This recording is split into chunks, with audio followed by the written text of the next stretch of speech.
This one is... Oops.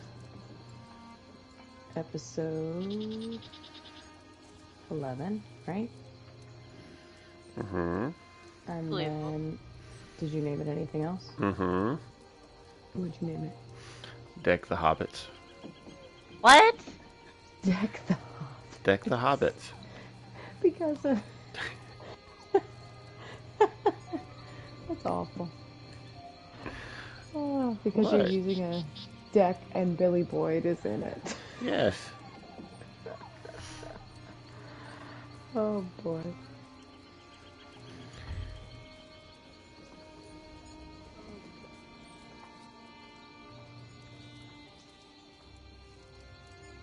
Sounds like you need to know specific knowledge in order to get that joke.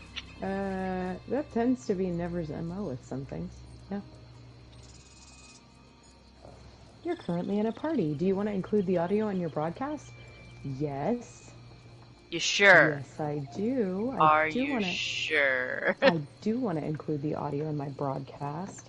And I do want to make sure that the audio is working. Oy vey. I do. How late is it? It's so late the cats are just laying on the floor in front of me waiting for me to go to bed. Oh no. Well, I don't think this one will be too long. Oh, it won't. No. Oh, what's happening? Loud noises. Loud noise. Our podcast went live a minute ago. Let's see. I hear you. Are you oh, because you're checking the volume. Yep. Oh, because you're checking. Oh, there's a Gwen. Where's an Ever?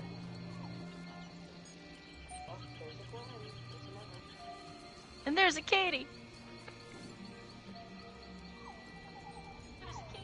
It's weird because we're hearing it 3 times. Yep. Never, can you say something? Yeah, I had my mic muted so that it wouldn't feed back into a loop. Because I'm listening on my phone. Hooray! I hear all of you. Oh, yeah, that's what I was doing. Did it sound okay on your end? Yeah. I'm trying to adjust volume a little bit, and then I'll have to listen to what I sound like actually coming through to adjust my volume. Yeah, mine... Which will throw you off now that I think about it. That's alright. This is the one that's more important anyway. Unless we have to back up the audio from mine.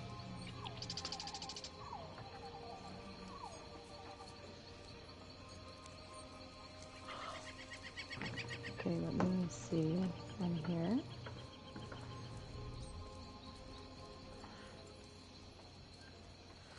Okay, I'm just going to make a real long sentence real quick just for the sake of testing something, and you should talk over me, and that way we're all talking at once, and I can hear what this sounds like. Really good plan. Doesn't it sound like a really good plan? I think if we all just keep talking, we'll know what it sounds like. Talking over each other is rude. You know that, right? Uh-huh, yep. Clearly. Lack of manners. Just gonna make noises. Blah, blah, blah, blah. Don't go blah, blah, blah. Okay, do I sound like really quiet now or anything? No, not to me.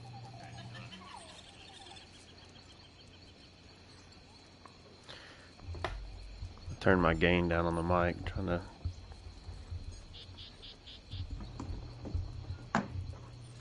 Uh-oh. No, I didn't. Turn my headset volume down. Okay, hold on a second. Way to go. Wrong one. Even the birds in the Snugpod are laughing at you.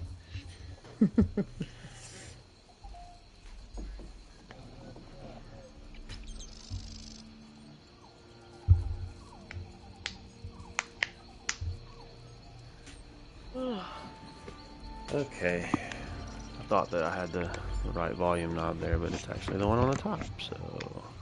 Hey, Amoki's in chat. So how does that sound? Did I get quieter? Not to me.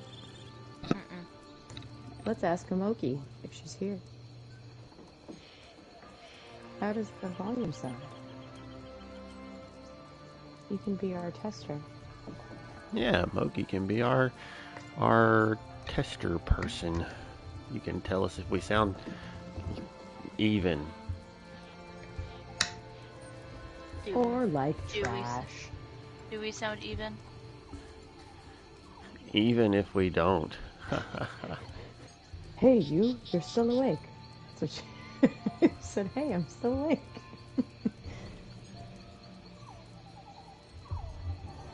It's really messing with me because I've got one earpiece off from my headset off so I can hear my phone. So I hear you say it. Sorry. And then, on my end from Twitch, she said volume sounds good, everyone's even. Yay! Hooray!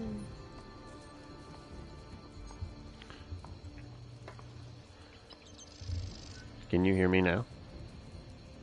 Good. Good. Can you hear me now? Thank you. Thank you for being right there with me. You're welcome. Apologies if you all heard me drink coffee just then. Can you hear me? Yes. You can? Yes. Oh, that's weird because my mic should be all the way down. Well, it ain't. Does that make me really loud? Yep. That makes you very loud. Okay. No offense, but I like you better the other way. Well, it's weird because it turned it all the way down and you can still hear me. Moki said, yes!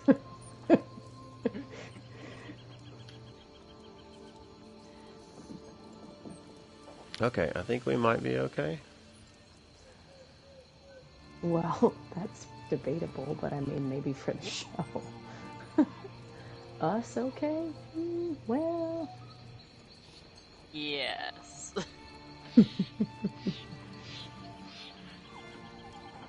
Ooh, did you add some new flowers up here, Gwen?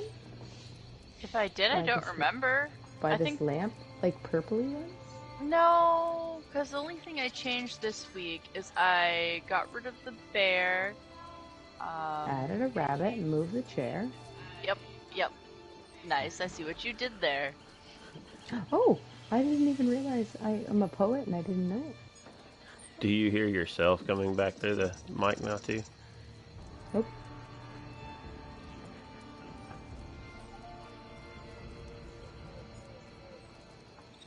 You don't hear my phone? That's impressive. Nope. Oh, all right. Heard out?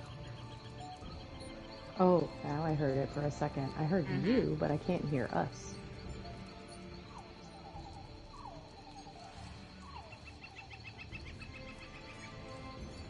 You know what's funny is a Sasquatch just got home. Oh. He just posted in Discord. What? Are we gonna have a full party? He may have to put the Probably kiddos not. to bed. Yeah. What if he doesn't have to put the kids to bed?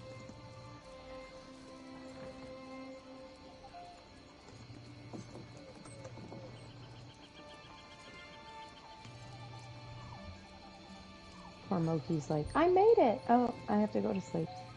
Oh, it's okay. Thank you for trying. No, We're she late. didn't say that, but I'm saying that's what happens. I feel like a lot of times with people. Oh, now she says never is a tiny bit lower than the others. Okay. Okay, On I my went down. stream. It's a little bit hard because he's trying to get the volume that we pulled the audio from properly on the other one, but then the Twitch one is being done via my party settings.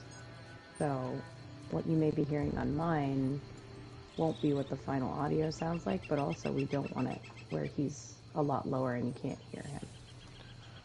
Right. Yeah. So if I can get it set where the recording sounds good, then you can adjust based on that.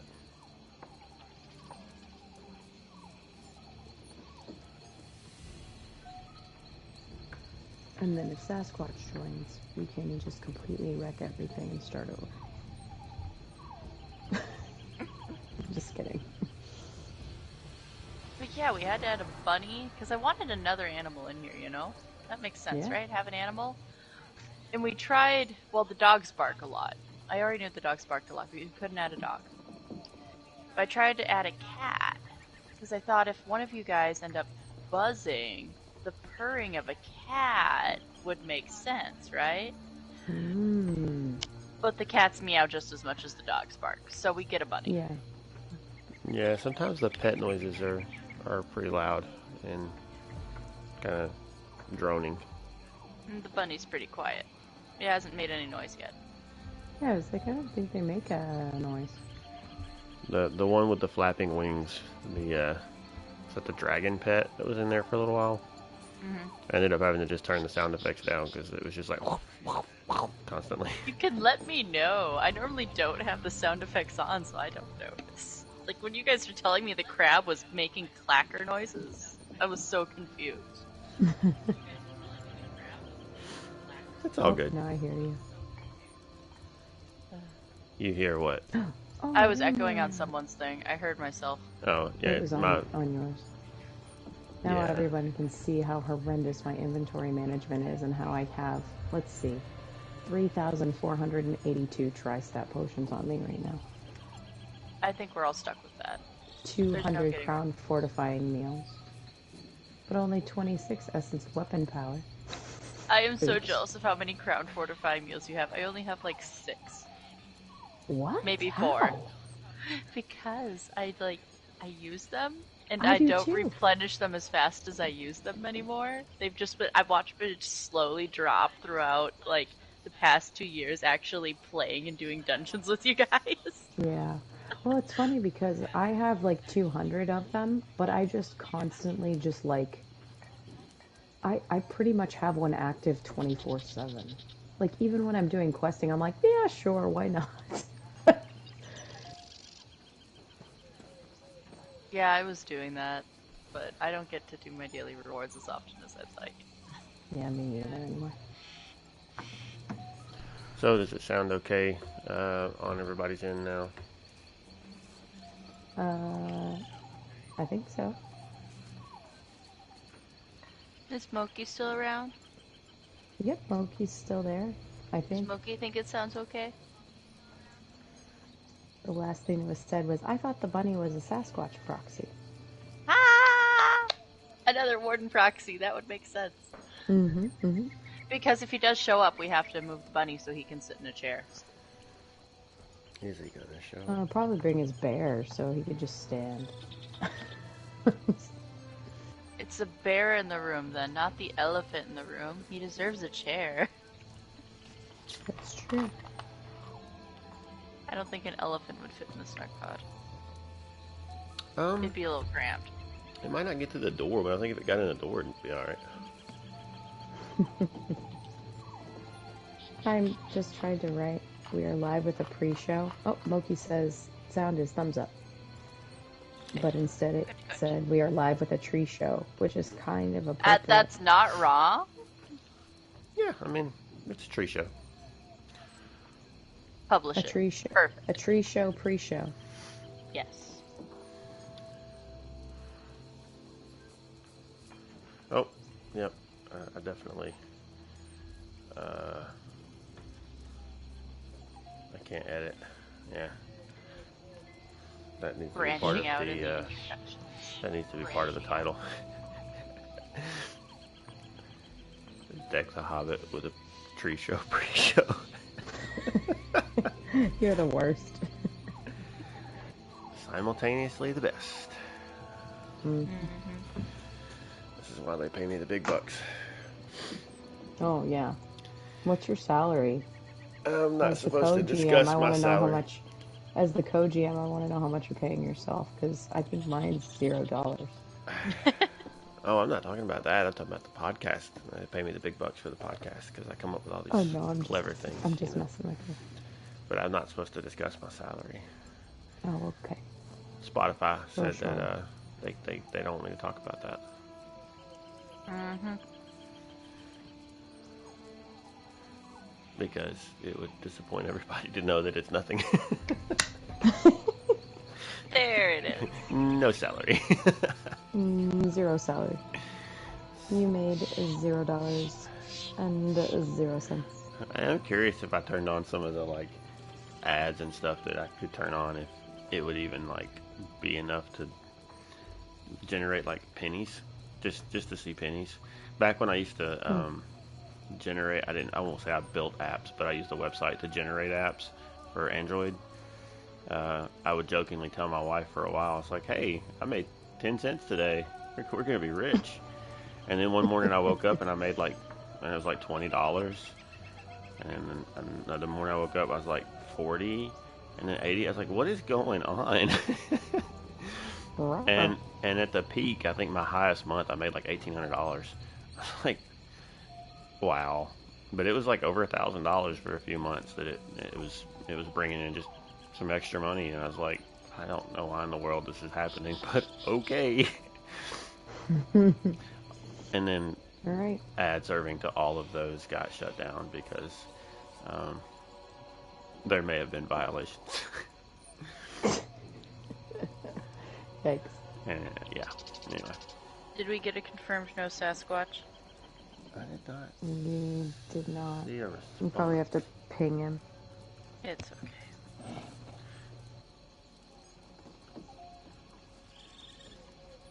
I mean, he could always join. Oh, That's true.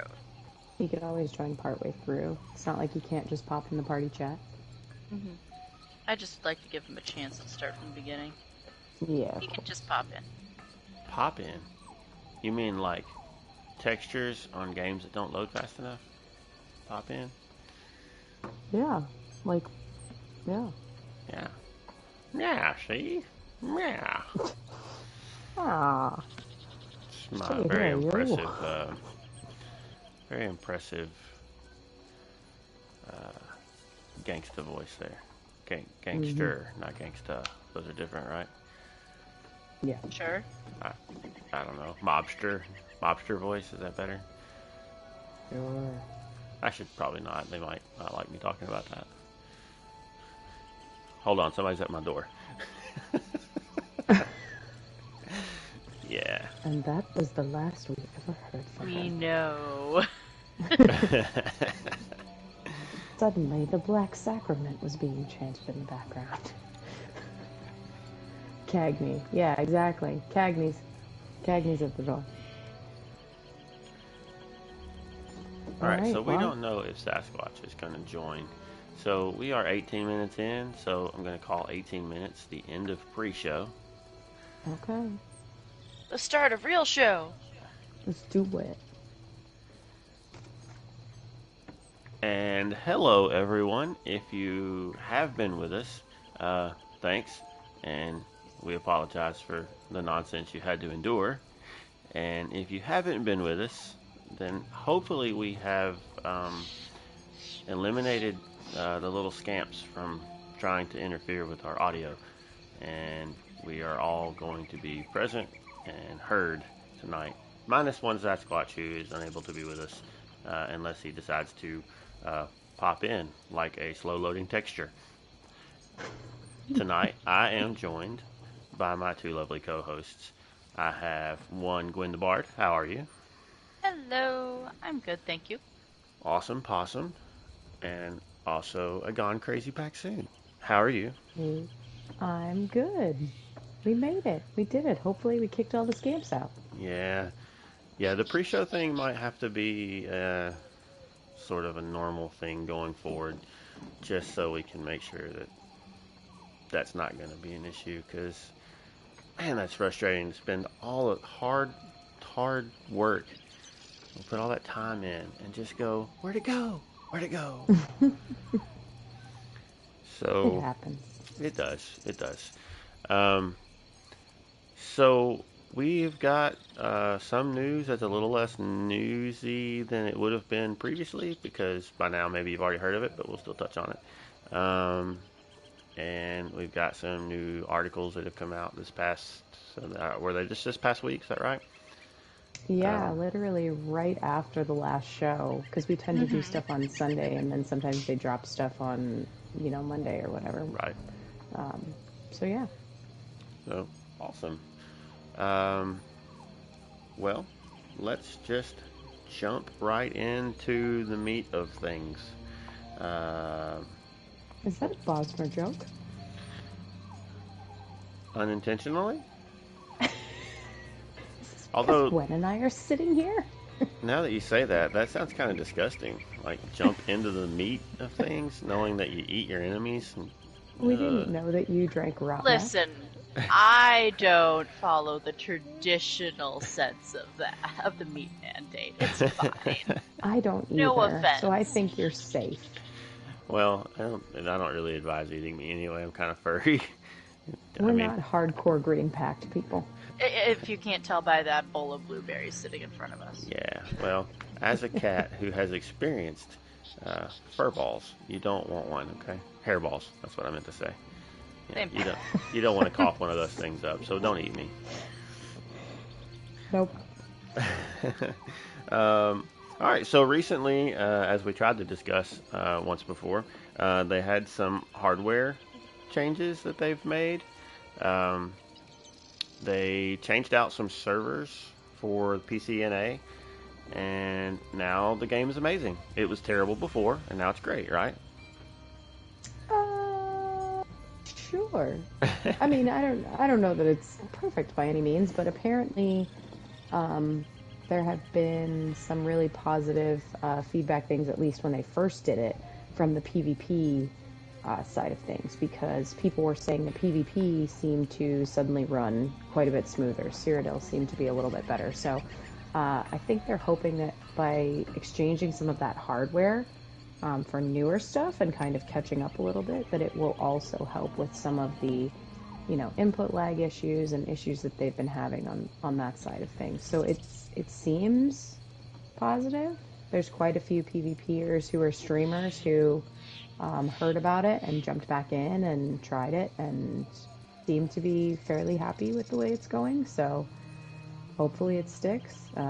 They're supposed to be doing that with other servers eventually, but the PCNA ones were priority because of some of the issues that they had recently. So, and those are really heavily loaded servers, I would say most of the time. So, yeah. And they didn't even, well, they kind of undersold this too, right? Because they said that they're doing these things, but they don't really expect to see any significant performance improvements. Yeah.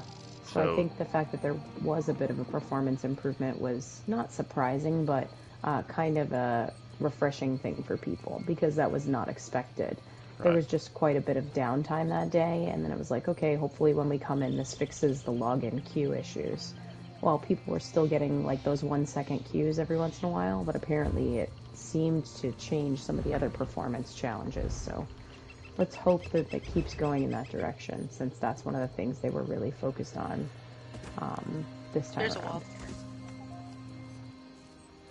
What'd you say? I know. I had it in screenshot mode, and then I accidentally stood up and went to sit back down. And because I have it in screenshot mode, it wouldn't show me. Yes, Zoss, you're clearly listening to this, and you need to add the ability to sit down and interact with things in screenshot mode. Okay, so please, when you guys get done listening, then that should be your highest priority, is sitting down in screenshot mode. Thanks. I mean, actually, you can, but you'd have to type it in to the text box, which is yucky. Which is not really a convenient thing to do on console.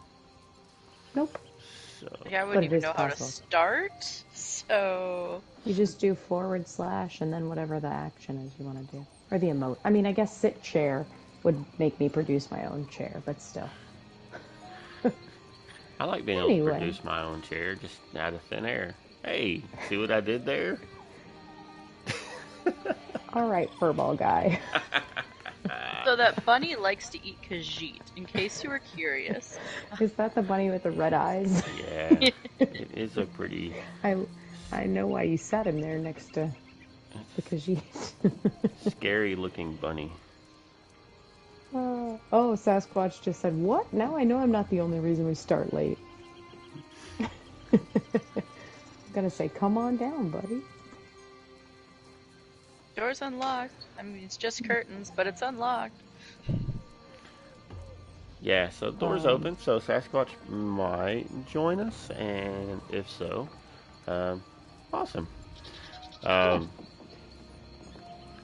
So I kind of don't want to go too far if he's going to show up, because then we have to backtrack, or have to act like we never said all this, and we got to repeat everything again. He can just join in on the next topic. It's fine. Oh, I don't think he's coming. Alright, so next topic. Alright. Well, when you listen to this, Sasquatch, just know we love you, and we missed you. Yes. Alright. Go ahead. Oh, I was just going to say, she said next topic. So I was going to say, there was a lot of Tales of Tribute news this week. Like lots of, a couple of the articles actually had to do with things that are coming out in relation to Tales of Tribute. There was one, gosh, was it last week? Somebody else, a couple of the streamers have released stuff recently too, because they were able to do the preview stuff. So there's quite a few articles that are starting to float around about this. So it's pretty exciting to start to see some of the details, I think. Yeah, I'm pretty ready to get my hands on it and actually play a few games, see how it goes. I am excited for one of the first unlockable decks called Duke of Crows, just because Nocturnal and Duke of Crows, and I am all for that. Yeah. So the article that we're referencing is on ElderScrollsOnline.com. It is called 10 Things You Need to Know About Tales of Tribute. So this is part of their preview set that they do for High Isle and Legacy of the Bretons for this year. Can you guys believe, too, that we are like less than a month away from this releasing on PC and then almost a month away from it releasing on console? It's pretty exciting. Lies. Don't believe you. Yeah, June 6th and June 21st. I actually got the dates right this time. Pixar, it didn't happen. Well, I can send you a screenshot if you really want, but... Oh, well, I am looking at the article, so... I think you're looking at the article, hopefully. I guess that will suffice for now. Yeah. So we don't really need to read the intro there, right? No, I don't think so. I think we can touch on just kind of touch on the things that they talk about in it. Yeah. So one of the first things that Gwen was talking about is they mentioned that you can unlock 8 decks in the High Isle chapter. So there's going to be 8 what they're calling patron decks in Tales of Tribute, which will be themed around organizations or individuals in the world of Tamriel, which will also define the type of playstyle for the deck. So the first 4 that they have released are going to be unlocked right after you complete the tutorial. And then you can unlock 4 additional decks by doing quests and achievements and things as well. And also coming in drops while you participate in the overworld content. So the first 4 that they've given us names for are Lore Master Celeris, I would guess that's how you pronounce his name, Delman Halalu, the Duke of Crows, like Gwen mentioned, and then Saint Pelin. So those are the first 4 decks. It says each player then will select 2 patrons to start. So before the beginning of the match, both you and your opponent each select 2 patron decks to bring to the match, which will each contain 20 cards. These 80 cards, along with 20 neutral cards, are shuffled into the tavern. The tavern is a pool of 5 cards that you and your opponent acquire cards from throughout the game. So they're naming different decks or different placements in the game, like patrons or the tavern. So that's going to be, I think, a learning curve for people, rather than thinking of like deck 1, 2, 3, 4 or things like that. Do either of you have experience with like deck games or card games? Just a little bit with. I played Elder Scrolls Legends. I played a little bit of Gwent and a little bit of Hearthstone. I think I played like a little bit of the tutorial for the Magic digital game. But where this is different from what I've seen from those is rather than most games you bring your deck and you play with your deck, and this is combining. So you each player brings 2 decks. Is that what it said, right? Yep. Mm-hmm. And then those Yep, all each just get player will bring 2 combined, decks. and that's kind of their one way that they've I guess addressed the issue of new players not being able to compete. Is you're not just going to be going up against people that have got all the cards and you have nothing. Whatever cards they bring, you have the potential to draw those too. Is how it sounds to me, because it all goes into one central deck known as the Tavern. Yeah. So I did want to point out one thing from that previous section, Mm-hmm. where it says that you get the other decks as drops. It specifies, and I don't know if this was just kind of an oversight or misprint, or if this is how it works, but it specifies High Isles overworld content. Did they not say you'd be able to get these from just playing anywhere in the game? I don't believe so. Like, I don't recall them saying that. I think if it was mentioned, it was probably mentioned as later on we hope to have them, Okay. or we hope to add decks and things like that from the rest of the game. I would guess it's going to be one of those situations where when you're going to start off, it's just going to be chapter specific, and then as they go, they may add additional content. What they did say, from a lore perspective, is that this game has existed for a long time. It's just that it has been popularized, in particular in High Isle, because of the way that the people there are. So I think they're looking at it from the background of lore, from the perspective that it's been everywhere, but that it has started and is mainly played in High Isle.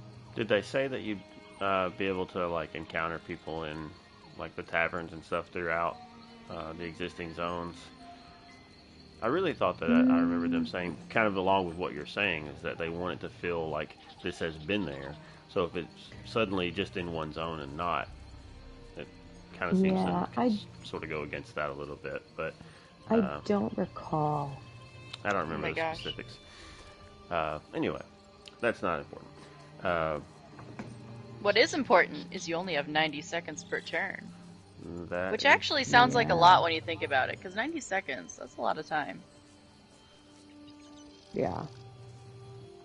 It can be, but I would guess, like, depending on how your deck falls, that it could be a challenge, you know? Yeah, sometimes when you're, because of the way that combos work, and when you see what the other team or the other player has on the board, and you're trying to decide, there's a lot of strategy that goes into it, and I'm by no means an expert, but you have to kind of try to assume based on what you see them play. You kind of have to try to guess what you think they may play next, to some extent, because if you're not careful, then you end up putting your high value cards at risk, and because sometimes a move may take a turn or two to set up, you may want to get things on the board that, and it talks about combos a little bit further down, but you may want to put things on the board that when you play something later, it's going to activate something on those cards, but you'll need to wait another turn to put that card down. But if you do that, if you put maybe 2 cards down that you're going to try to activate their secondary abilities on your next turn, those 2 cards may end up just being taken out and basically serving you no value at all. So there is a lot of kind of back and forth that people that are really, really good at it can probably process that information and just sort of know what to expect and can deal with it in a short period of time. But I think that's where the quick to pick up time, takes time to master thing you hear about every game in the world comes in, is that you'll have to kind of get familiar with the strategies that other players are using with the decks that they bring. You'll kind of pick up. Go ahead. which you'll be able to do easily, because I like how it's just kind of sneaks it in there that you'll be able to find matches using the activity finder, either ranked play or casual matches. Yep. You can get in a lot of practice using that activity finder. Yeah, I think they said that there will be dailies as well. Like, complete a match. Kind of, I would imagine it'd be something like along the lines of like Battlegrounds, like, you know, like a complete a match or win a match, or, you know, they'll probably do stuff in regards to Seals of Endeavor, I would assume, too, potentially. So there's probably going to be a guy to check in with at some tavern somewhere. Well, and it may be Bragas. I mean, he is the one that's giving the tutorial, which we'll talk about in a little bit, but we'll have to see. I do like that in this it says, it explains a little bit more about the patrons, too. It says patrons are potent but costly. So each deck is accompanied by a patron of the same name. When they're activated by you or your opponent, they provide special boons, and then you can choose to activate one each turn, but some effects or combos may allow you to interact with an additional patron. But be aware, earning the favor of a patron often requires the trade of another material, so something like power, coin, or even a card themselves. So it seems like how you win and things like that can be done in multiple ways, but it may be at the sacrifice of some of your deck. So there's two methods to defeat the opponent. You either collect 40 or more prestige, which is earned via card or patron abilities, or by converting power at the end of your turn. Beyond scoring 40 or more prestige, you can also maintain your lead through your opponent's next turn, but if your opponent scores higher than you in their following turn, then you would have to get a larger lead. It says the process continues until one player cannot gain a lead over the other during their turn, or either one of you hits 80 total. The other path to victory involves gaining the favor of all 4 patrons by the end of your turn. So basically, since those patrons appear because you choose 2 apiece, if you gain the favor of the patrons that the other person brought and the 2 that you brought, then regardless of how much prestige you have, you'll automatically win the match.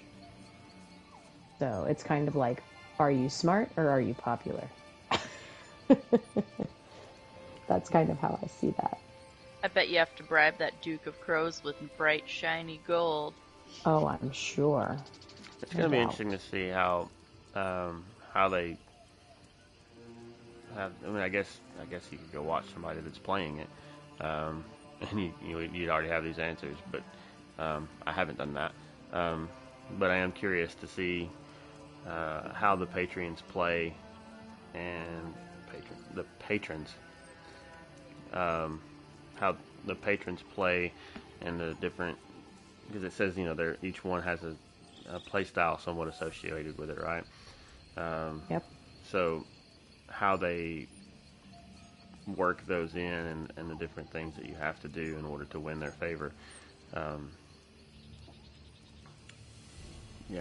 It kind of sounds like the way that so in Gwent, card game from The Witcher, and I don't remember the terminologies, but basically you pick a faction, and I don't remember if the faction has like if it's like the leader associated with it or what, but there's over to the side there's like some sort of representation of somebody from that faction that you can activate depending on what it is, maybe 1 time per round or up to 3 times per round or something like that. But they have unique abilities like adding health to a card, or maybe eliminating 1 card from the other team's side, or if its point value is a certain amount or less, or maybe a certain amount or higher, then they can just take that card off the board. Things like that. Like I wonder if the patrons are going to work similar to that. Perhaps I should go actually watch somebody play. Yeah, I think there are things like that it's going to be. It's going to be interesting because of the play styles of each deck, like you said. So there's definitely going to be ones that are probably more defensive, ones that are more offensive. So I think it's kind of fun because if you're a person that like doesn't necessarily or isn't necessarily able to focus on like a one step ahead with your opponent that you're playing, there may be the ones that are better for you if you're just trying to gain the attention of those four oh my gosh, I can't say the name of it right now because I'm Patrons. tired. Thank you, patrons. So if you have a deck that's more about that, and then someone else is playing a defensive deck that has to do with, you know, converting power to prestige or things like that, it's going to change how that game is played completely. And that doesn't even include all the other things. Like, there's extra stuff that it talks about, like agent cards, which have a cooldown pile. That's a little much to probably get into for us right now, but you know, they're ones that have to be destroyed and things like that. And then you also have contract cards, which are a cooldown, go into the cooldown pile, and they're designated where they have like a one-time ability or an agent that takes effect on the table. So once you use them, they're gone for the match. So like that seems like those could be cards that could make or break you in certain instances. It'll be Yeah, I know. cool to see how that goes. Like in Legends, if I recall correctly, it's been a while. You have the cards that you actually put on the board, and then you have you had spells, and spells you would cast, and it was just an ability that did a thing, and then that card got discarded. So you could just do like attack a card or attack the other opponent directly, or you might heal one of your cards or your player character, whatever they call it. Like, it's called attacking face, so you heal your face. But it may be something similar to that. I really am interested to see some of this stuff, because it sounds so different than the card games that I've played. But I mean, again, I'm by no means like a connoisseur of card games, so want to get my hands on it. Want to play it. Yeah, me too, for sure. Yeah, I mean, I think that pretty much, for the most part, covers this article. They do talk about power right at the end and how it's a different resource for you. So you can either gain it through card effects and combos or patron abilities, but you can also use it to remove agents from the board, or it can be transferred 1-to-1 into prestige. So again, I think all of that will make much more sense once everybody gets their hands on the game. Those of us that are on console obviously don't get to mess with it on PTS, so I think that the learning curve probably on PC, I feel like there'll be some people that are ahead of the game, and then when it drops on console, I feel like we'll catch up. But it'll definitely be fun to see how this plays. I definitely need to look up some videos on it and see some stuff that people have put out on it, because I haven't taken the time to be able to do that yet. So Yeah, same. I'm gonna wait. I'm gonna wait until it comes out and just learn by that tutorial and see how it goes. Oh, that's true. I probably will do that. But I mean, I at least like to yeah, I won't read through a walkthrough or anything crazy like that, but I do just kind of want to see somebody play a match. You know, I think that'd be fun. Yeah. Sneaky wood elf went invisible. Uh-oh. You disappeared.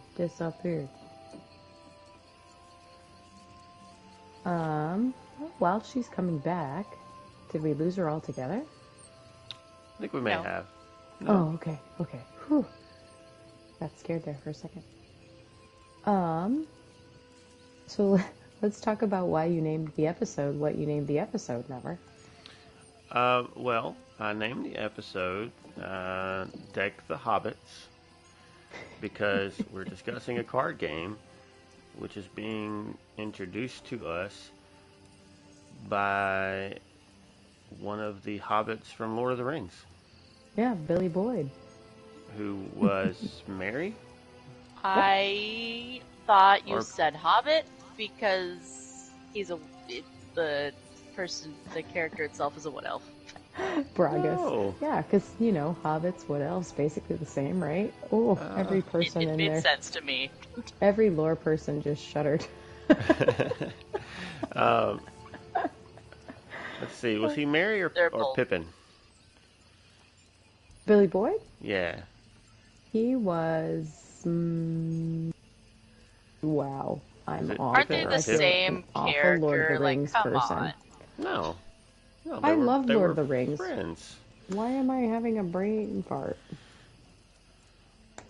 Because it's 1 a.m. for me. No, he was Pippin. Yes. Okay. Mary was Dominic Monaghan. There we go.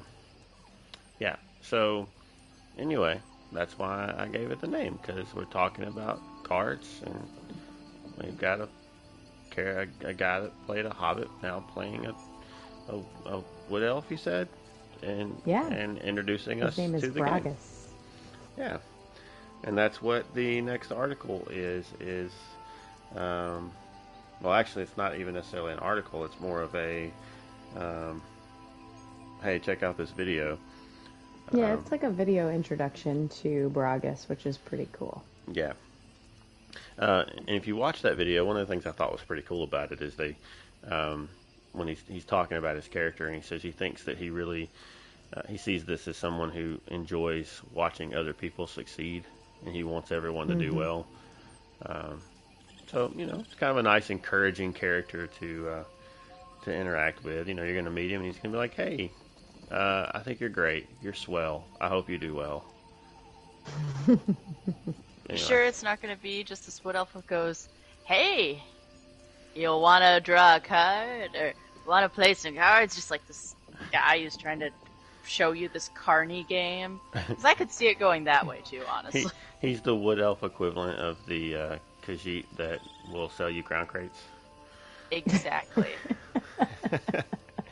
Let's hope it don't go that way. If it did, I'd be on board, though. But yeah, I think if you have a chance, and we will try to link this stuff in show notes if we remember. I never remember because I'm terrible. But we'll try to put these links in there.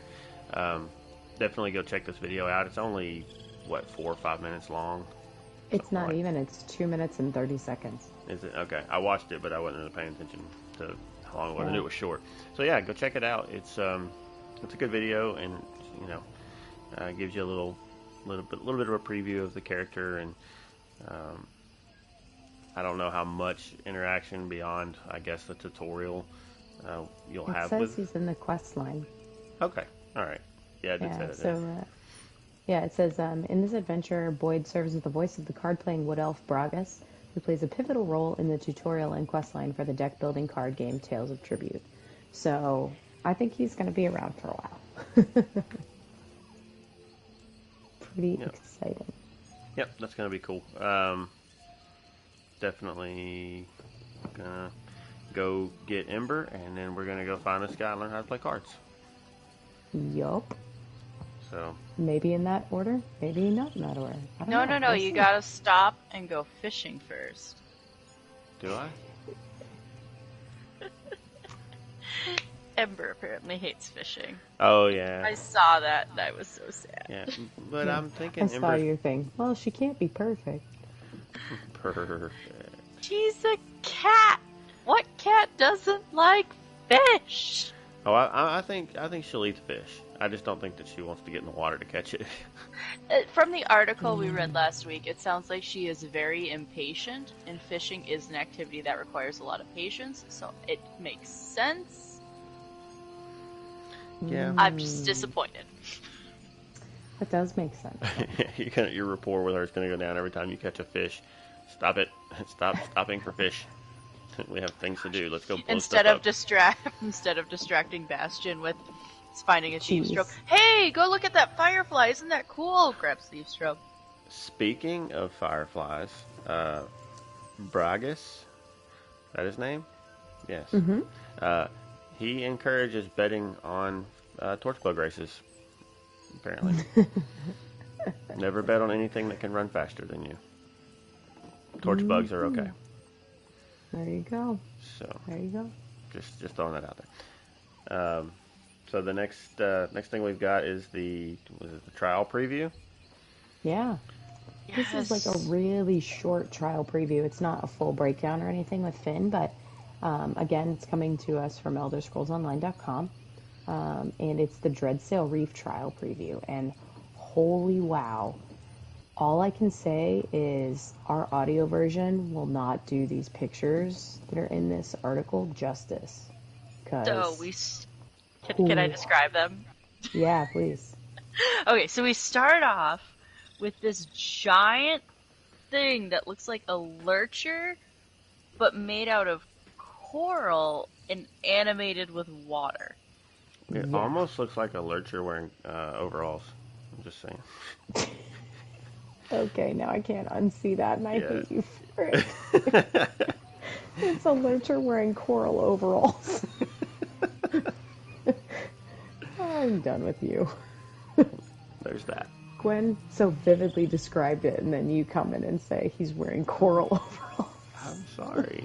That's what I see. I did so good. You did do good. I have nothing against you. That's just what I saw. Okay, that's fine. It's a small picture on a phone. It's okay. Yeah, I'm sure it won't look like that at all in game. Yeah. Yeah, so it's pretty exciting, that one there. It's got a couple players in the picture, and then like the area around it is kind of this weird green, like misty, foggy stuff with coral and water in the background. It looks super cool. So basically what it says, I guess we can read this. It says, go ahead. What were you I was just going to say, we are infiltrating a Malmer pirate hideout. Yeah. I am excited for more Malmer content. Okay, go ahead. No. I am super excited too. I'm glad that you're mentioning it because I'm the same way. It said, Dreadsale Reef is the island home of the Dreadsale pirates and their cunning fleet queen, Teleria.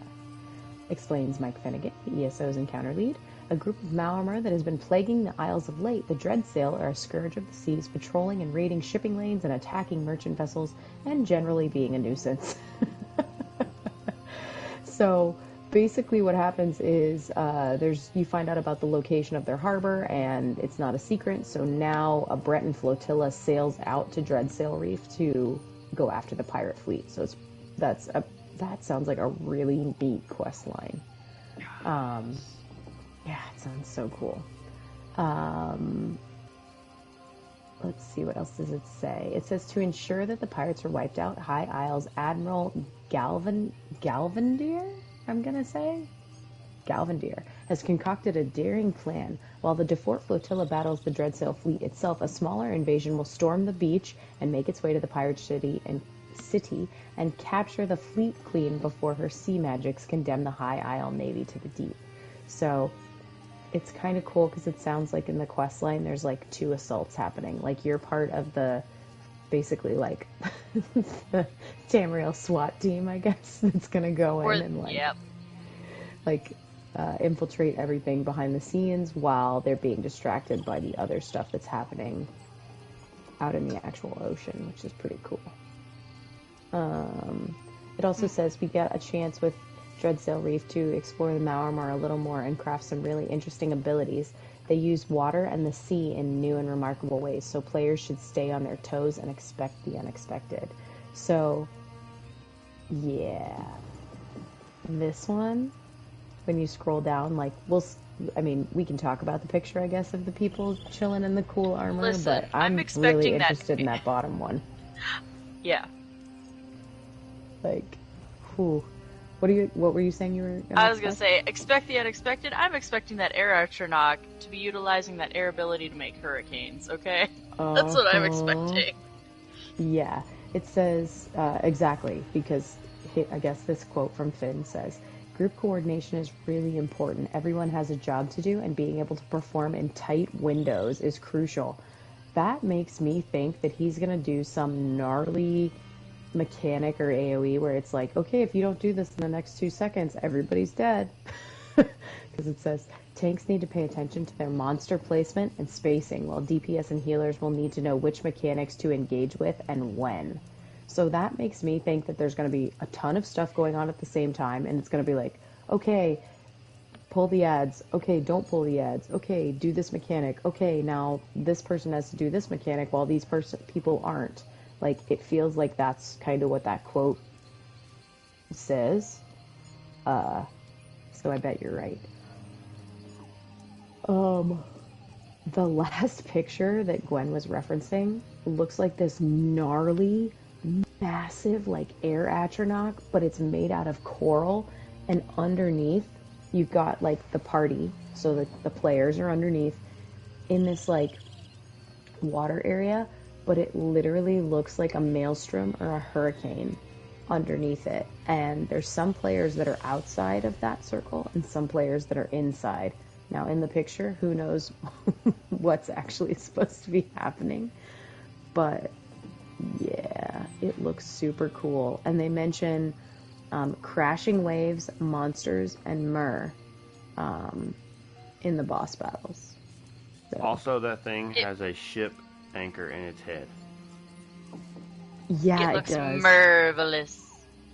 Marvelous. So marvelous. And it's huge. It's like, we are as big as its nose.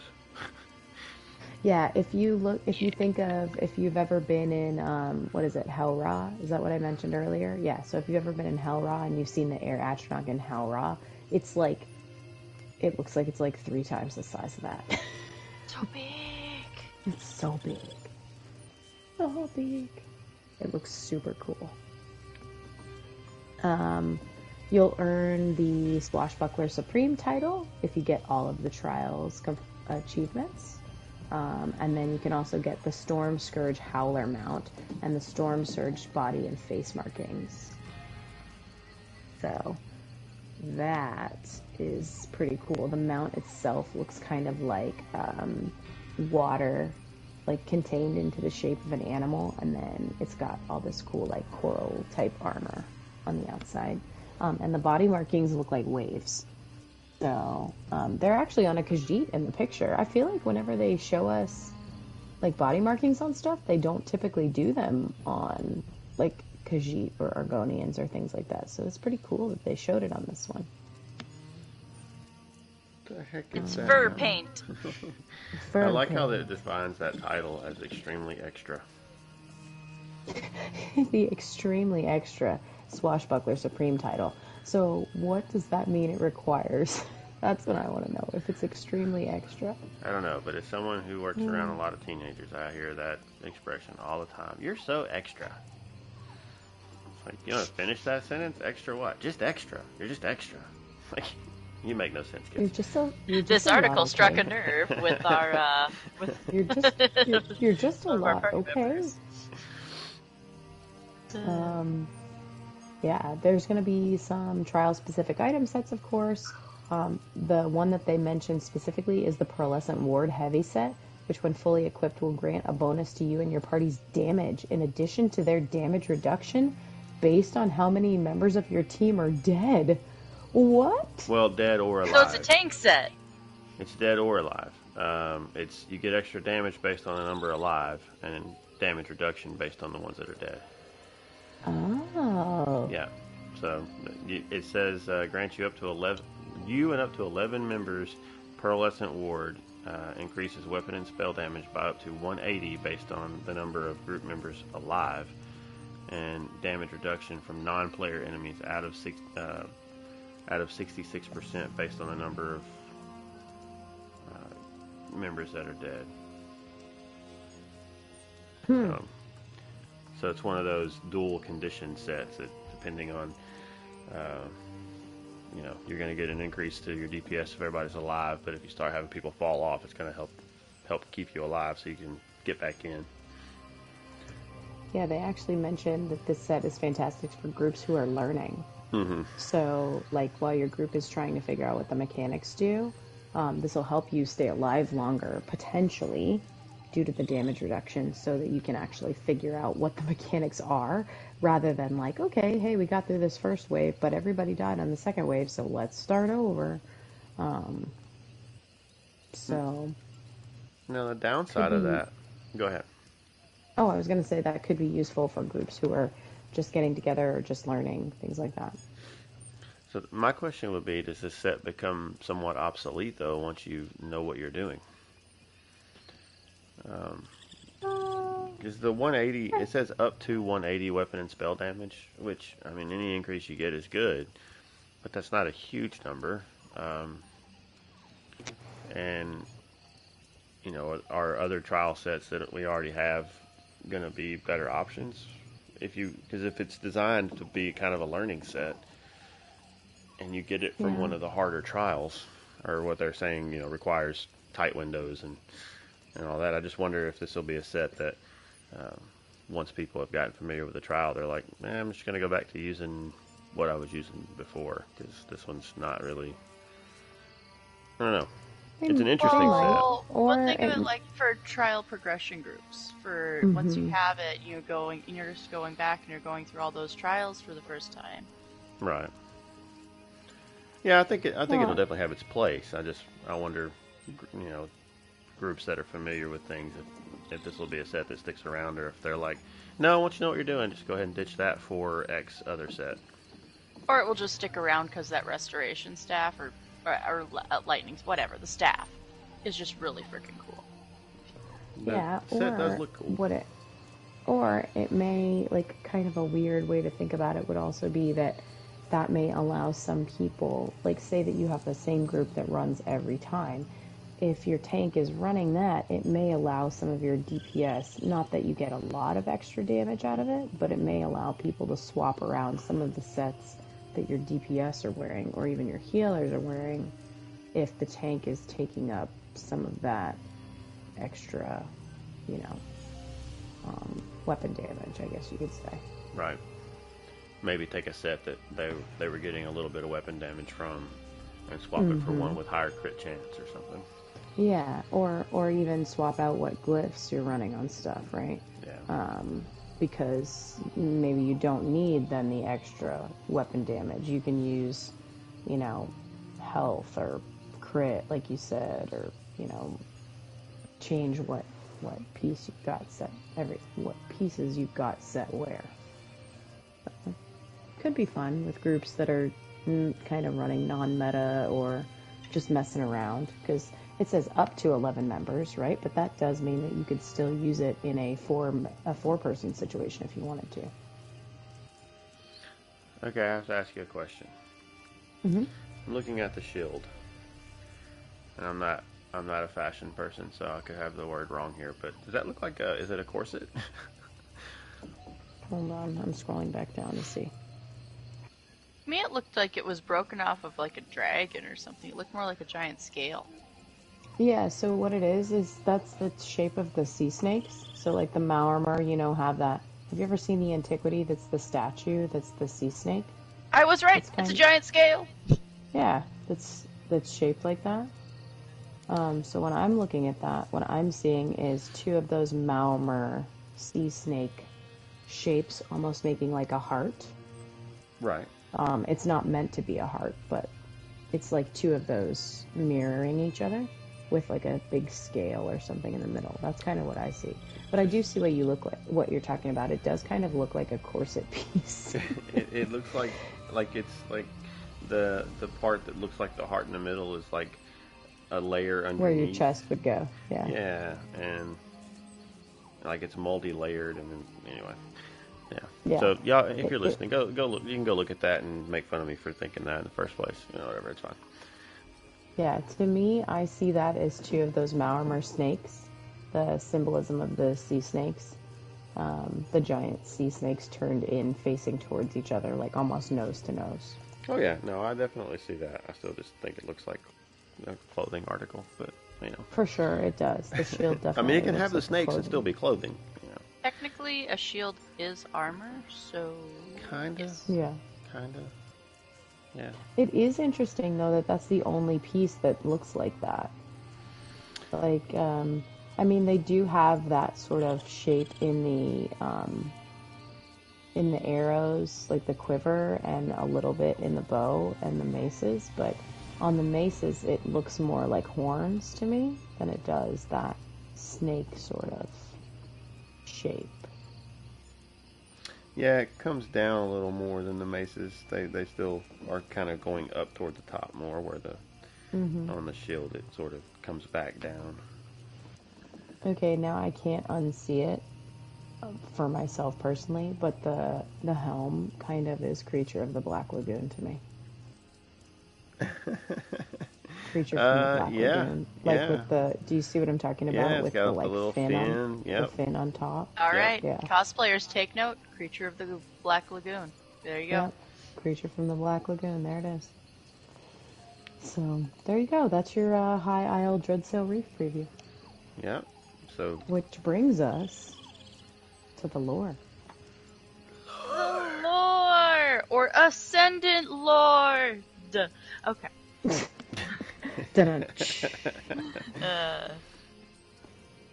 Meet the characters for the evening are the Ascendant Lord and Magus. I have not read this yet, so I am just going to let you give me all the deets. Alright, I got about part way through, so we're gonna start at the beginning here. / feet up. That's what his emote is. He's just putting his feet up. So no, if I do that, I might fall asleep. Same though. Alright.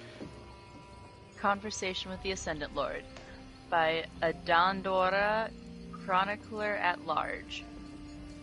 Who were the Knights of the Ascendant Order? The provocative statements and protests put forth by these radicals have alarmed authorities throughout Tamriel. Dark rumors of hidden actions to match the angry words are even more worrying.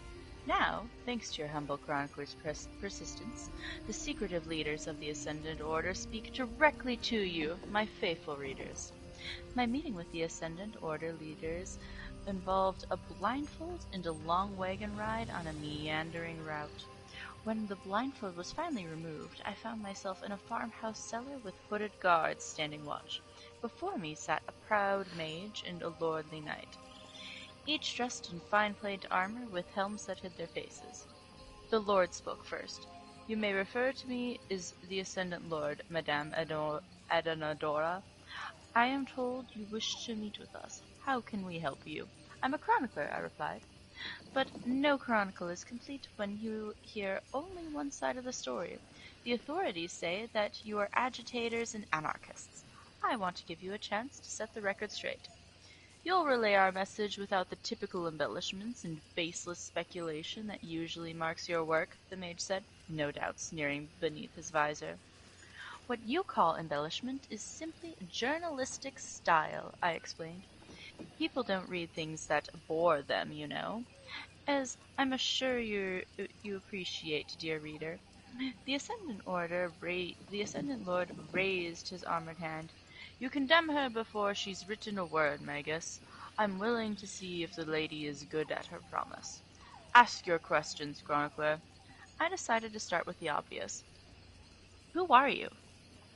Ah, an amenity is our shield and our armor.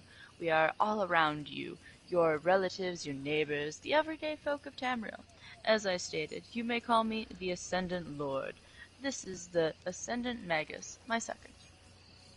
Everyday folk indeed. Clearly the Ascendant Lord was a noble of high breeding. His manners and speech made that much clear. And the Magus, likewise, spoke like a person of wealth and education. I moved on to my next question. What is it that you want, Lord? An end to empires, the Ascendant Lord replied. How much blood and misery has been the result of the ambitions of Tamriel's kings and queens? The rich and the powerful have us fighting each other so that they can grow richer and even more powerful. It's time to bring these foolish wars to an end. And bring those tyrants to justice, the Magus added with some vehemence. There must be a reckoning for generations of oppression. Yes, that's what your leaflets say, I replied. Why do you, the Lord and the Magus, the men beneath those helms, why do you want those things? The Magus snorted. No one with a conscience can stand by and let oppression go unchecked. Ah, so you're an idealist, I said, scribbling furiously in my notes. Some people would say you're a fanatic. You know, what about you, Lord? Are you an idealist too? I could not see the Ascendant Lord's face, of course, but I sensed he was amused. An idealist? Not exactly. I founded the Ascendant Order because I saw a world that could be different, better, and I possess the will and ability to make that world a reality, and justice will always be with us. But we can give people the power they need to deal with injustice themselves, instead of begging some distant throne to solve their problems. It's rumored that the Ascendant Order knights murder guards who get in their way, I said. Sometimes rob merchants and farmers too? How does that make the world better? The Lord and the Magus fell silent under their faceless helms. I wondered if perhaps I had gone too far in my questioning. I told you this was a bad idea, Magus said to Lord. What sort of fair report do you think she'll give us? Better that she says nothing at all. The Ascendant Lord shook his head. The merest motion of his helm, I realized then that my very life might depend on the next words he said. I tried not to let my fear show. Silencing her would only prove the truth of those ugly rumors to her readers, he said. Besides, I extended a promise of safe passage. I do not break my promises. I quietly exhaled in relief. Do you have an answer, Ascendant Lord? I asked.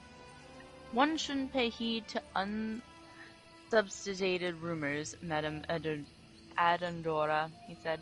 But no change comes without cost. The greater the change, the greater the cost. I hope one day chroniclers can look back on what we accomplished and see that the ends justify the means. What do you plan? I started to ask, but the Lord motioned with his hand. The hooded guards came forward. Blindfold our chronicler, and see to it that she is returned unharmed to the place where you found her, the Ascendant Lord instructed them. Good day, my dear. We will find you if we have anything more to say in the future. And that, dear reader, is the story of my meeting with the Ascendant Lord and the Ascendant Magus. Will they choose to speak again? Only time will tell. All right, that sounded like an interesting encounter. Yeah, I don't know if I'm in that situation. I'm asking those questions. Hooded guards and really. covering my head up and big dude, the giant mage, and as the player character, we end up in that conversation, and normally we're like slinging spells and a sword, not asking questions. So Chronicler's got some guts. You want to do what now? Here, eat my blade. I like that they talk a bit about, where is it? Let me see. I founded the Ascendant Order because I saw a world that could be different and better, and I possess the will and ability to make that world a reality. Injustice will always be with us, but we can give people the power they need to deal with injustice themselves, instead of begging some distant throne to solve their problems. So his deal, like that right there, tells you about his deal with the Three Banners War. Like, he does not see the reason for people to be fighting over a throne that is so far away. Can we side with the Ascendant Lord? Are we allowed to do that in this? Can there be two outcomes? Who knows? I mean, we'll have to find out. But you know, that tells you right there that kind of what his thoughts are on the Three Banners War, right? It's like, I don't care who's in charge. I want people to be able to take care of themselves on the spot, rather than deal with having to beg somebody to take care of them who may be all the way in Cyrodiil. Mm-hmm. Or all the way, you know, wherever. You know what this kind of made me think of? Not as powerful, I'm sure, but Thanos. Nah, not at all. No, you don't think so? The ends justify the means. Lots of people may have to die, but it's for the greater good. kind of He thing. never said anything about lots of people having to die. Well, he was asked about killing folks, and he's like, well, don't believe all the rumors, but there are costs. So. See? Yeah. He didn't say he was killing people. He didn't admit it. Yeah. He well. didn't, but the lore masters did when we were talking in the preview. Shh. Yeah, I think this has the potential to be a really good quest line, just because the villain already sounds. I mean, I'm assuming he's going to be the villain. Who knows what kind of twist they may have, but the villain sounds Yeah. interesting already. I always find it a little bit more intriguing when the villain, at least, they're not just the typical I'm power hungry and I'll just do whatever to get all the power and make everybody bow to me kind of thing. That has its place sometimes, but it's sort of overdone when they just want to, they're just mad about something. They want to kill everybody and take over. Where you've got somebody who actually thinks that what they're doing is the right thing, which is, why it made me think of Thanos.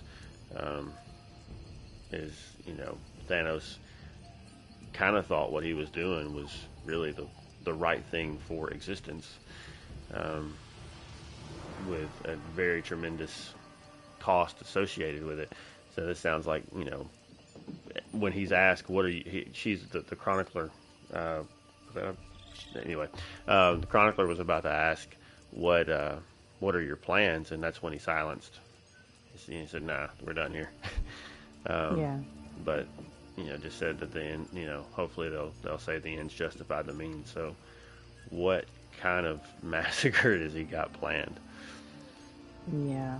I also would like to know, he talks about empowering the people, because he wants them to be able to deal with injustices on their own. Well, what injustices is he specifically talking about? And how is he empowering those people? Because he's obviously of noble background, and he obviously has the funds to be able to do whatever he's doing. So what is it that he is actually doing? What is he helping the people with? What injustices, or what does he feel are the injustices in Tamriel? Well, what I see as an injustice, just putting this out there, because we've all played through all three of the main quest lines, right? The Daggerfall, the Dominion, the Pact. I have not. Never hasn't. Oh, well, do that. Spoilers. But if it's like all three of us, we all mostly play as Dominion. But when you go and you're over on DC or EP's shores, you see the Dominion doing the bad stuff. They're the ones who are burning down the houses and stabbing the puppies. I missed that quest. And well, I mean, technically later on, the Dominion has its... There's a reason no one likes Dominion. And then, that's the same for the other two factions as well. Yes, if this is your main faction, you're playing it, but if you go to another area, they're doing the bad stuff. And how I interpret that is he is trying to give the citizens the means to counter all those bad attacks. Mm-hmm. That's how I'm interpreting that. That could be. I just wonder if it's more so the other levels of things. Like there's quite a bit of still, it seems, a bit of slavery in Tamriel, or a bit of injustices in that way as well.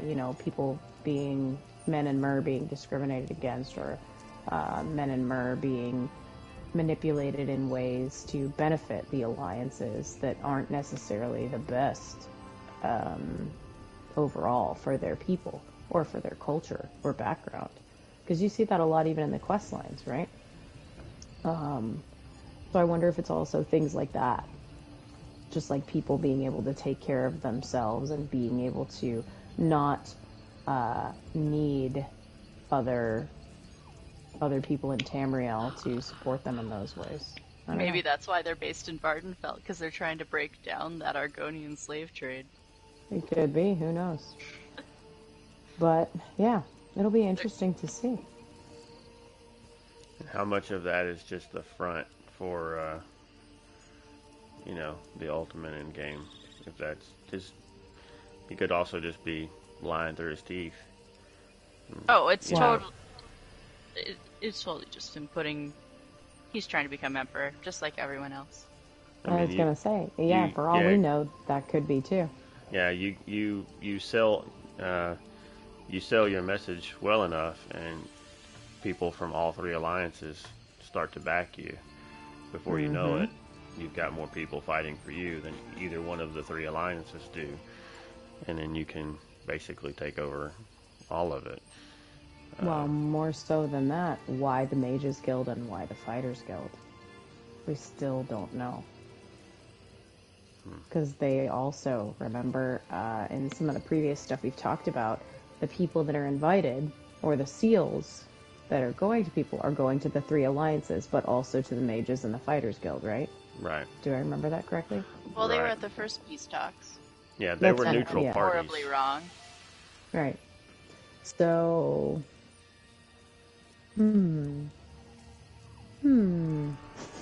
Right? I think they may be manipulating us, Zos. I mean, they said this wasn't going to be a big Daedric incursion thing. This is actually a Daedra wearing a, you can't recognize because of the armor.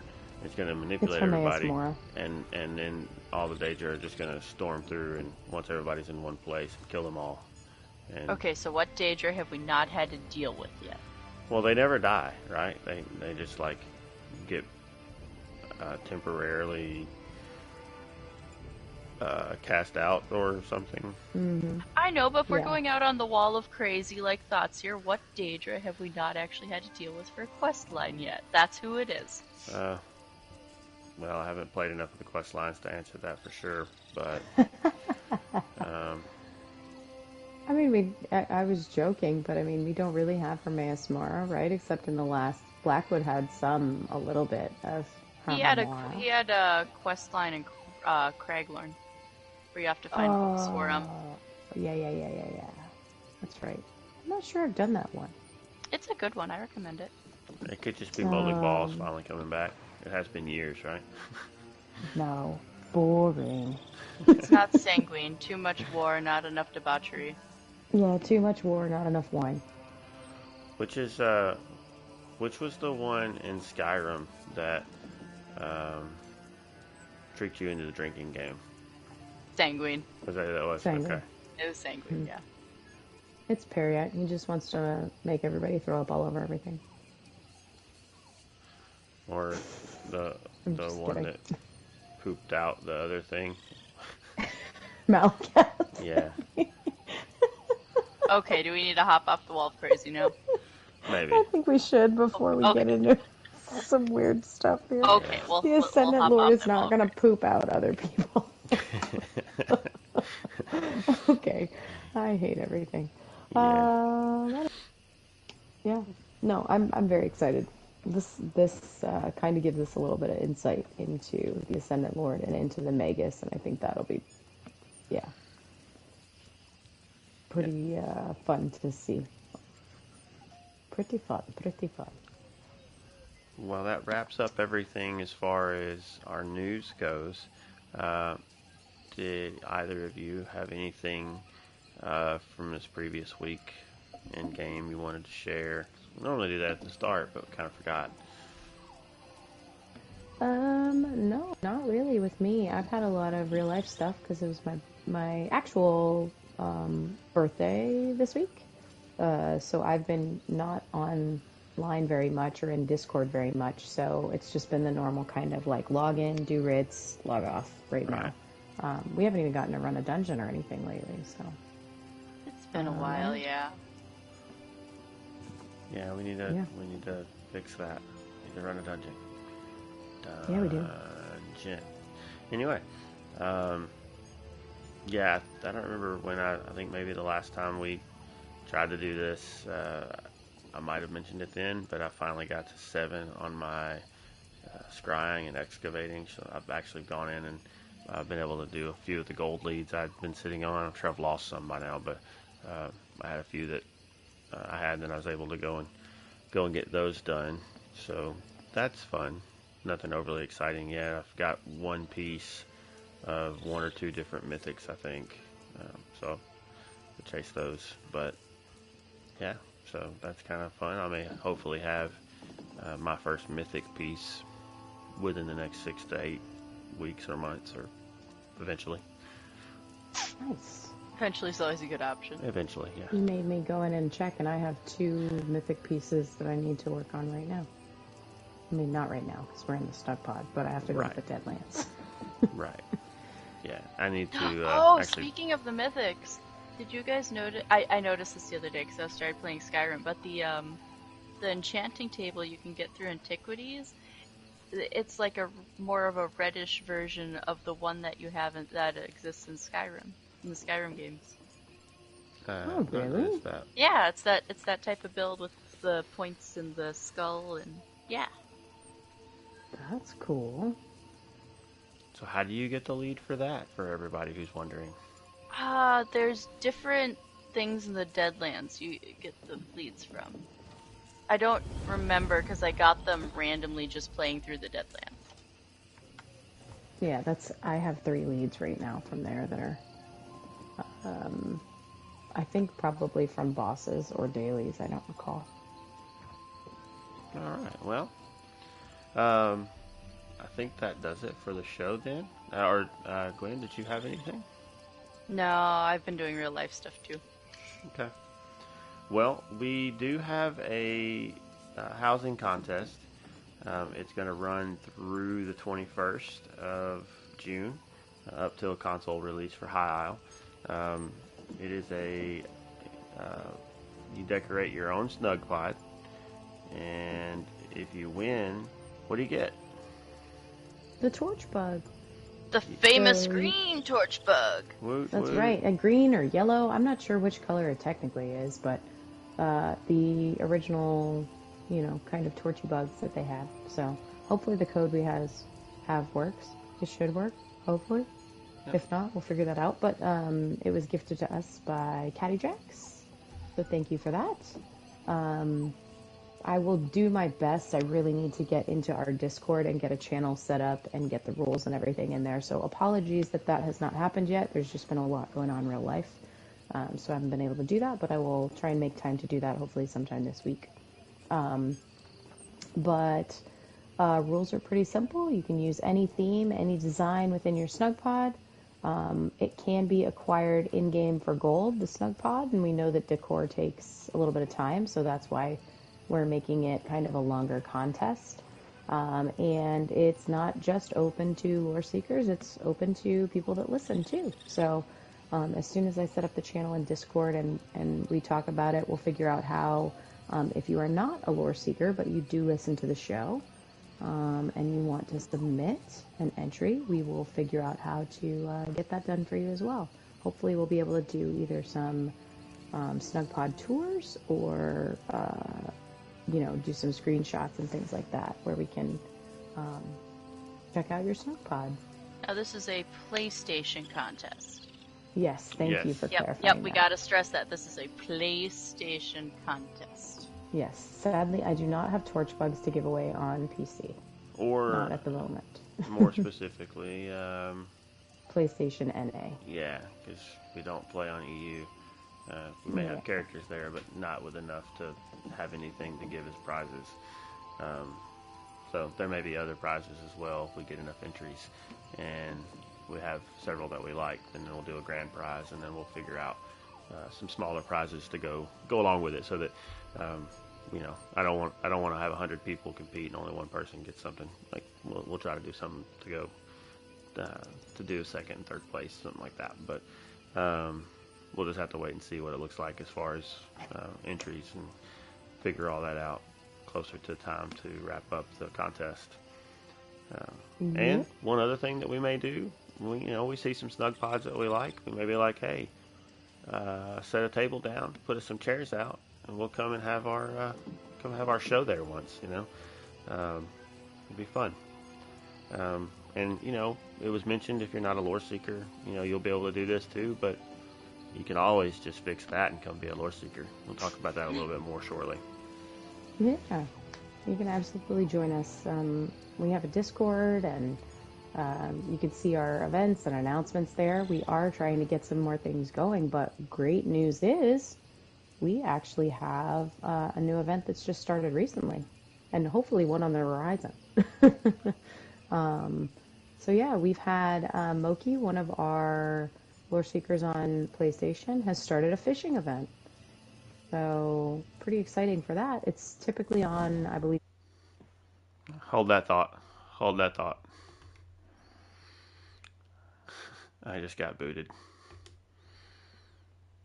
So only my mic audio is being recorded right now. Wah. There we go. I had to finish it. Waiting. So close Okay. to the end of the show. All right. Sorry about that, everyone. Kind of got temporarily kicked out there. Scamps were trying again, but we're not having it. We're not having You got it. pulled through a portal of oblivion, Yeah. and now you must venture your way back to the Snugpod. Not doing it. We're not doing it. Yeah, we're not doing this.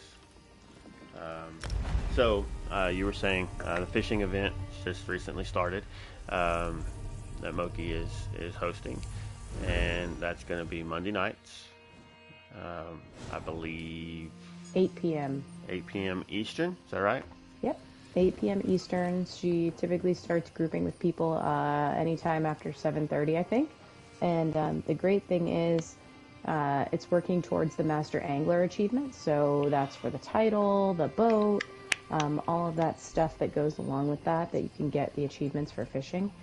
And what's really great is that she has been kind enough to make some of the Arteum, whatever that is, the broth that helps. Yeah, thank you, with the fishing, like boost or whatever, and then has been putting it in the guild store for like 1 gold or whatever for a stack. So, or maybe it's even in the bank. I'm not sure, but either way, it's pretty great that she has gone above and beyond to do all that. So, if you want to join, feel free, pop on in there. It usually goes for a couple hours, so you don't have to be there right at 8. So yeah. What were you gonna say, Gwen? I'm sorry. Moki's Master Angler Monday? Yeah. Okay. It's a fish event. I was trying to think of something that rhymed together, but it's on Mondays. So Yes. it's weird to rhyme. I But we're think going it's, for Master Angler. I think, hold on, actually, I can tell you what we discussed calling it. Oh, okay. There was, I think, Moki's Monday Angler Adventures. Okay. I like Master Angler Monday. But okay. Monday Master Angling Adventures is what's in our event calendar. So, Okay. Yeah. But still, I do like that. So, I don't know. Well, it's got some sort of a title that has to do with fishing. That's what you need to know. Yep. And that's what matters. if you're in the guild and want to participate, go check in on Discord. But she already has the zone this time is going to be Malabal Tour. So definitely jump in and go grab some fish around the swamps and lakes and whatnot of one of them green areas. So should be a good time. Yep. Another event that we are talking about potentially doing, so let us know if you're interested in joining for this, is kind of like a Midnight Mayhem sort of scenario. Because of our real life schedules, a lot of times we are late in game. So we were looking at potentially doing some sort of like a grouping late evenings, just for a little bit to run around and do some stuff as a guild all together, whether that be like world bosses or, I don't know, what were your other ideas for that, Never? Well, if we get enough people, we could try to run a trial. We could go run around Cyrodiil, Imperial City. Yeah, we do have some people looking for the Sky Shard achievements in there, and sometimes if you get in the right server late at night, you can get it where the gates are open and there's not a whole bunch of people. So, yep. So, just kind of anything that we can do as a guild together that may be late evening on a weekend, potentially, things like that for people. Yeah, so originally the idea started as sort of a one-off, like just plan a week, put it together. If it's successful and people enjoy it, and there's enough demand for something that late, which isn't late for everybody. I mean, midnight for some of us is 8 o'clock for others. So, there's all these time zones and things. But if there's enough people that want to do it, then we can certainly try to make it maybe not a weekly thing, but bi-weekly or monthly or something. I mean, it's a lot to ask people to stay up till midnight all the time, but and start something at midnight. It's one thing. Madness. Yeah, it's madness one thing to. This is what it is. It's one thing to finish up at midnight, but to start something at midnight's a whole other thing. So I don't know what you're talking about. I'm just fine. Yeah, well,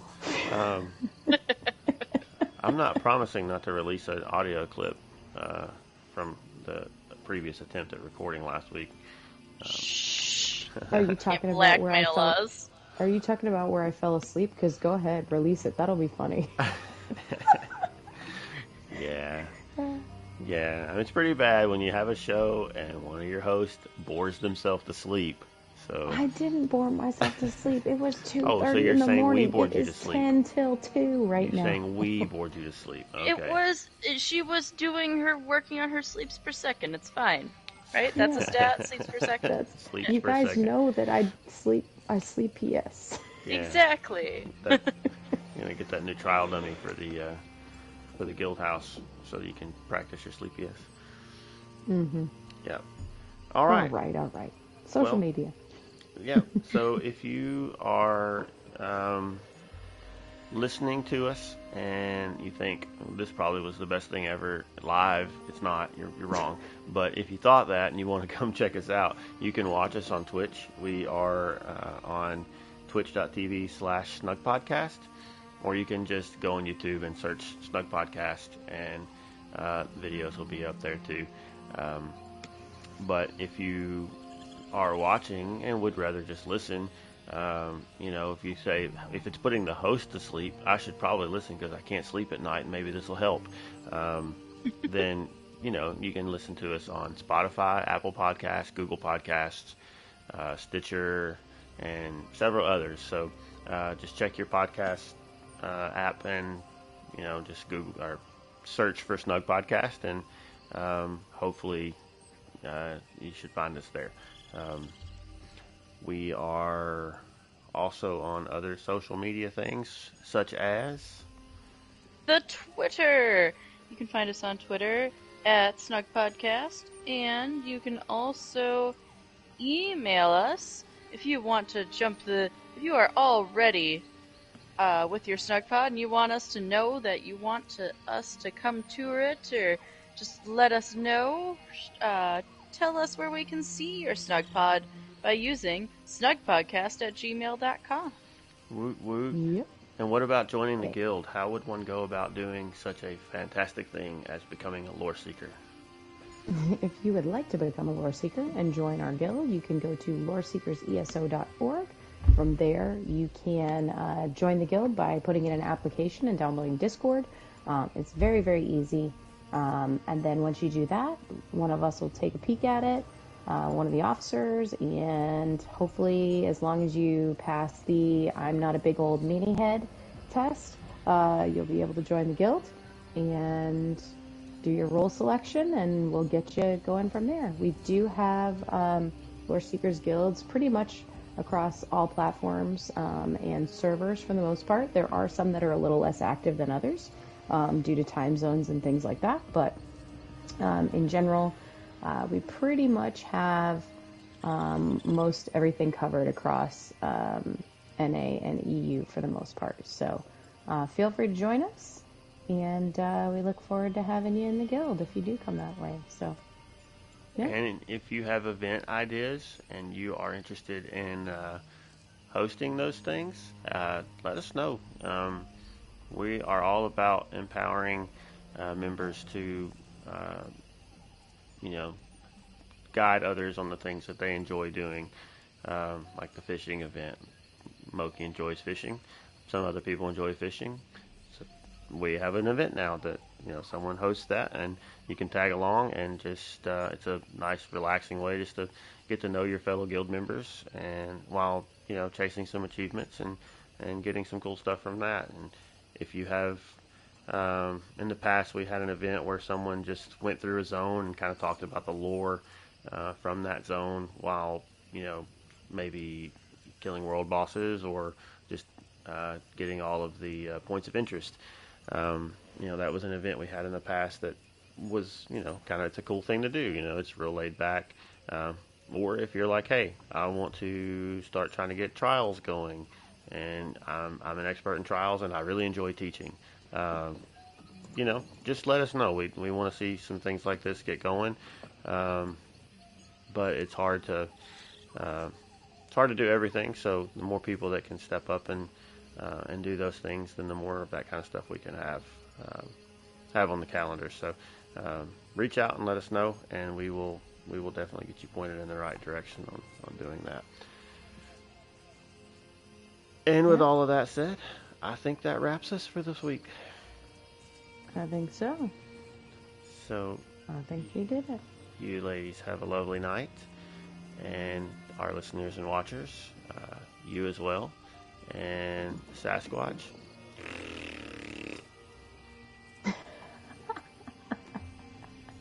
No, don't tell him you did that. Don't tell him. We'll know he listened if he comments on it. All right, everyone. Have a good night. Night. And good night. Bye.